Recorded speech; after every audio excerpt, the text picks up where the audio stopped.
C'est en bas en fait que je cherche la ligne. En bas, cherche, prends ton temps, tant que tu l'as pas trouvé là, le fais pas n'importe comment. Voilà, c'est bon.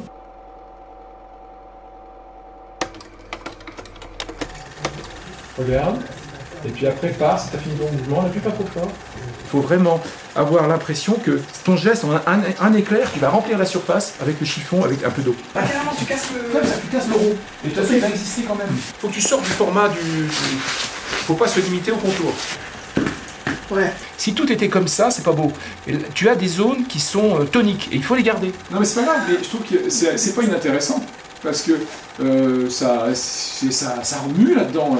Ouais. Il y a même un petit côté un peu hypnotique, avec tous les cercles qui arrivent. Les yeux,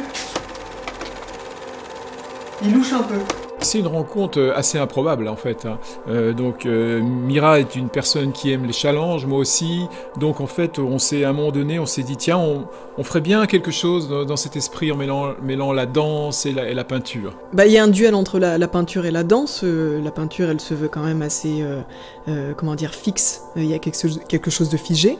Et dans la danse, c'est un mouvement en permanence. Et puis on s'est dit tiens, on va essayer de faire un énorme portrait au sol où elle va essayer de peindre finalement avec un minimum d'application. Et puis voilà, c'est parti comme ça. Voilà, faut que ce soit trop systématique le coup de pinceau. Donc je remets ça. Donc tu l'as testé déjà? En tout cas, l'expo à la Bouée, c'est intéressant. Hein. Je vais passer à côté, je m'en trouve là. Carrément, tu peux tourner comme ça. Ouais. Non, je crois qu'elle est bien cette hauteur. On sent que ça part un peu, que ça tourne quoi. Arriver à des zones, certaines zones comme les yeux, tu peux pas faire le même geste que quand tu fais un geste sur le côté. C'est sûr. T'as raison. C'est carrément plus cool. Tu peux tourner un peu plus d'amplitude quand même.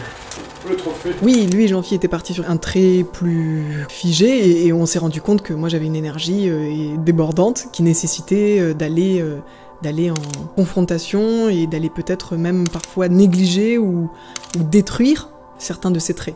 Finalement, on se rend compte que dans la danse et dans la peinture, en tout cas pour la peinture gestuelle, ces deux choses-là se rassemblent, se ressemblent par certains mouvements.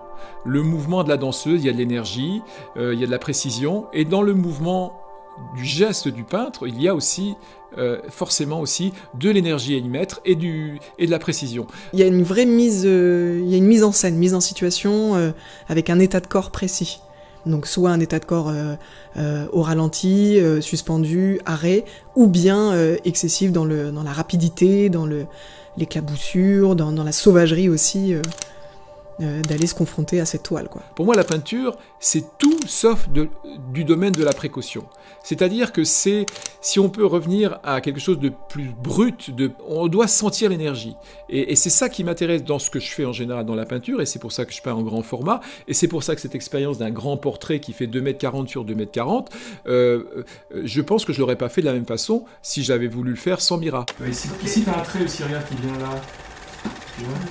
Tu peux t'amuser à refaire le tour. Non, ouais, comme amplitude, ça c'est sûr. C'est pas vraiment ça. Hein? Non, c'est pas vraiment ça. Voilà, tu fais avancer comme ça. Voilà, regarde. Ça, c'est plus joli comme geste. Voilà. Dans la danse et dans la peinture, en tout cas pour la peinture gestuelle, finalement, ces deux choses-là se rassemblent, se ressemblent par certains mouvements.